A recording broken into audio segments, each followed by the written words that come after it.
Kementerian Kesehatan mengungkapkan hantavirus bukan kasus baru termasuk di Indonesia.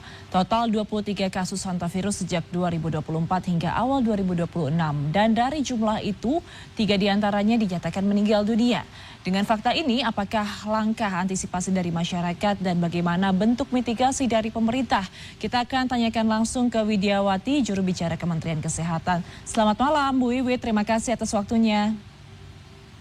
Selamat malam Mbak Ayu, salam sehat. Salam sehat selalu Ibu.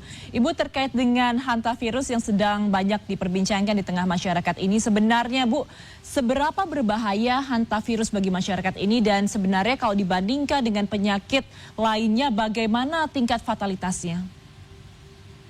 Iya, terima kasih Mbak Ayu. Jadi penyakit virus hanta ini sebetulnya menyebabkan 2 tipe dari manifestasi klinis ya, yaitu tipe yang HPS, hantavirus pulmonary syndrome, kemudian juga yang menyebabkan gangguan pernafasan dengan tingkat fatalitas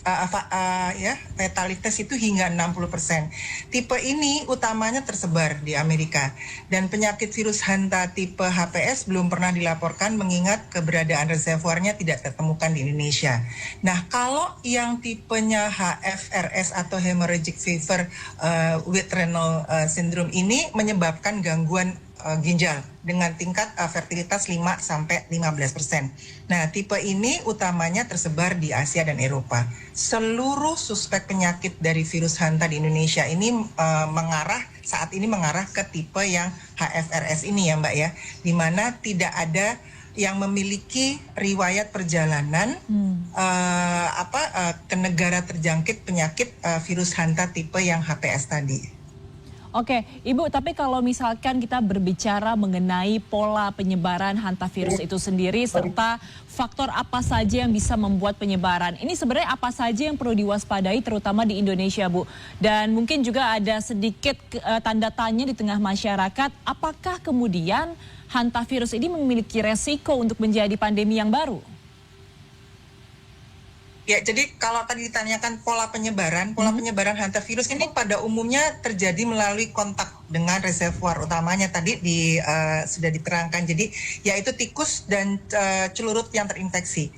Penularan ini dapat terjadi akibat gigitan hewan maupun paparan dari ekskresi dan sekresinya seperti air liur, kemudian urin, kemudian fesesnya.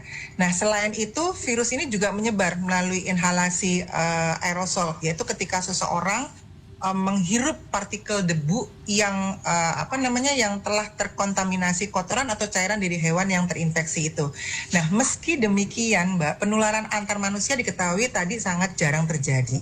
Hingga saat ini laporan penularan antar manusianya sendiri hanya terbatas pada tipe yang HPS tertentu yang ditemukan di wilayah Amerika Selatan. Nah, kalau apakah tadi ditanyakan akan menjadi pandemi?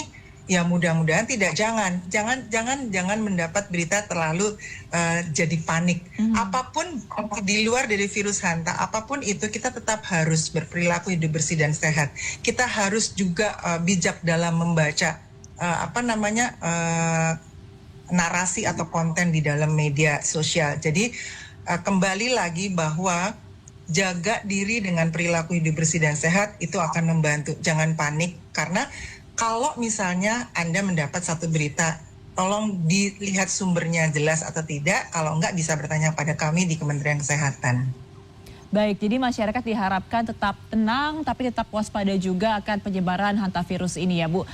Bu Wiwit, kalau tidak salah, koreksi kalau saya salah, ini tingkat fatalitas dari hantavirus ini sendiri kan mencapai sekitar 13%. Nah, dengan tingkat fatalitas ini sebenarnya kesiapan dari fasilitas kesehatan di Indonesia seperti apa untuk bisa melakukan screening agar tidak ada masyarakat yang terinfeksi tapi tidak terdeteksi begitu? Ya, jadi kalau misalnya tadi dikatakan 13%, kemudian apa yang harus dilakukan oleh Kementerian Kesehatan? Jadi kewaspadaan kita tadi saya katakan bahwa apapun itu tidak harus virus hanta, virus yang lain pun atau penyakit yang lain pun, ya kita tetap harus menjaga diri kita supaya tetap sehat gitu ya, supaya waspada dan lingkungan itu tetap bersih. Nah, dalam rangka kewaspadaan inilah dilakukan beberapa upaya dari Kementerian Kesehatan. Contohnya seperti screening gejala pada pelaku perjalanan di pintu masuk negara melalui thermal scanner. Saat ini tuh masih terus berlanjut ya Mbak ya, ada thermal scanner kalau misalnya ada pelaku perjalanan yang masuk ke dalam negara kita gitu ya. Terus kemudian pengamatan visual seperti serta juga aplikasinya. Kita punya aplikasi yang namanya All Indonesia, dan kemudian penyediaan surveillance sentinel di 21 rumah sakit, kemudian juga persiapan rumah sakit rujukan jejaring, kemudian ada penyediaan pedoman pencegahan dan pengendalian penyakit. Nah, saat ini kita punya yang pengendalian penyakit yang virus Hanta, ada juga penyediaan media KIE berupa leaflet, berupa poster, dan komunikasi risiko ke masyarakat. Penyiapan laboratorium rujukan juga kita siapkan di Balai Besar Laboratorium Kesehatan Lingkungan BBLK dan juga di Balai Besar Laboratorium Biologi Kesehatan, serta jejaring laboratorium kesehatan masyarakat. Jadi Kementerian Kesehatan sudah selalu melakukan antisipasi atau melakukan kewaspadaan, membantu masyarakat untuk tidak panik, untuk bisa kalau misalnya ada apa-apa mereka bisa langsung datang ke fasilitas pelayanan kesehatan. Itu yang kita siapkan. Jadi kembali lagi bahwa kita harus membaca, kita harus melihat situasi, jangan panik tapi bertanya pada tempatnya, dan kemudian periksakan diri apabila kalau dirinya tidak nyaman, misalnya ada demam, kemudian tidak enak dan segala macam, langsung ke fasilitas pelayanan kesehatan. Baik Bu, tapi mungkin yang juga masih belum diketahui oleh banyak masyarakat, kalau untuk hantavirus sendiri apakah memiliki ciri-ciri yang khas ketika ini terjangkit kepada manusia? Tadi Ibu sempat menyebut ada demam, tapi apakah ada seperti resiko-resiko lain atau mungkin ada gejala-gejala lain yang dirasakan oleh masyarakat ketika seseorang ini benar-benar terinfeksi hantavirus? Ya, kalau yang sekarang yang kita tadi fokuskan di HFRS ya Mbak, yang hemorrhagic fever with renal syndrome, itu gejalanya adalah gejala demam, kemudian sakit kepala, kemudian nyeri badan, lalu ada lemas, kemudian juga ada badan tuh nggak enak banget. Nah, kembali lagi kita harus, kalau kita punya gejala seperti itu, langsung saja dibawa. Nanti kan ada pemeriksaan di sana. Apakah itu karena virus Hanta atau virus lainnya? Jadi balik langsung saja ke fasilitas pelayanan kesehatan supaya kita tidak ragu-ragu. Kita terserang apa sih sebenarnya, atau influenza atau virus Hanta atau virus yang lain misalnya gitu. Okay. Baik, Bu Wiwit, ini kalau kita melihat sebenarnya seperti penjelasan Ibu, kan dari virus Hanta ini sendiri banyaknya ditularkan memang dari binatang begitu ya, salah satunya adalah tikus. Nah, di Indonesia kita tahu ada beberapa daerah tertentu yang memang populasi tikusnya itu cukup banyak. Dari pemerintah sendiri, apakah ada mitigasi khusus untuk daerah-daerah yang populasi tikusnya cukup banyak dan cukup tinggi ini, Bu? Ya, jadi tentunya Kementerian Kesehatan nggak bisa kerja sendiri, Mbak. Kita harus selalu bermitra di dalam menghadapi apa saja. Jadi kita rangkul institusi, kemudian kita rangkul kementerian atau lembaga lainnya. Misalnya kalau institusi pemerintah daerah ya Mbak ya, pemerintah daerah merangkul dinas yang lingkungan segala macam. Jadi pekerjaan yang harus misalnya berkaitan dengan, kalau sekarang virus Hanta berkaitannya sama tikus. Nah, itu kita rangkul itu yang namanya petugas kebersihan, kemudian ada juga petani, ada juga pekerja konstruksi, pengendali hama, kemudian pembersih selokan, pekerja lab dan sebagainya yang menangani reservoir. Kemudian aktivitas di area beresiko juga tentunya harus kita pantau ya. Wilayah-wilayah dengan populasi tinggi yang saat ini karena virus Hanta, kita ngobrolnya soal tikus, yang populasi tinggi tikusnya, kemudian curah hujannya tinggi, kontak dengan sumber yang infeksi berkaitan dengan misalnya wisata atau olahraga atau mendaki gunung. Nah, itu mesti kita perhatikan. Dari hal-hal yang itu kita merangkul yang lembaga atau institusi yang terkait.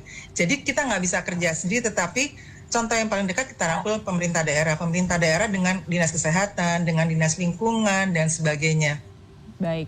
Oke, terakhir Bu Wiwit, apa pesan bagi masyarakat Indonesia terkait dengan penyebaran hantavirus ini, dan juga sebenarnya apa yang bisa dilakukan untuk mencegah penyebarannya? Jadi pertama tentu saya menginfokan kepada masyarakat bahwa jangan khawatir bahwa saat ini sudah ada 198 rumah sakit jejaring pengampuan infeksi emerging yang ada di Indonesia. Jadi dapat langsung sebagai rujukan penyakit hantavirus. Kemudian yang penting lagi bahwa imbauan untuk masyarakat tetap PHBS Mbak. Jadi satu, cuci tangan pakai sabun dan air mengalir, kalau enggak ya pakai hand sanitizer. Kemudian hindari kontak langsung dengan reservoirnya, tadi tikus, celurit ya, termasuk dengan kotoran-kotorannya.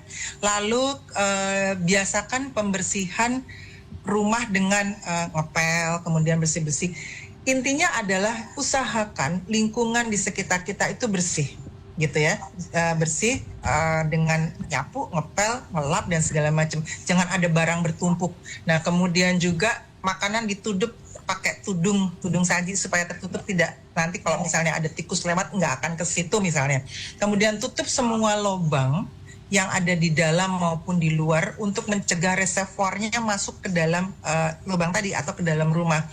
Terus hindari kontak dengan sumber infeksi, tadi sudah saya katakan. Kalau misalnya demam, langsung saja periksakan diri ke fasilitas pelayanan kesehatan. Nanti di sana akan diperiksa apakah terkena virus hanta atau yang lainnya.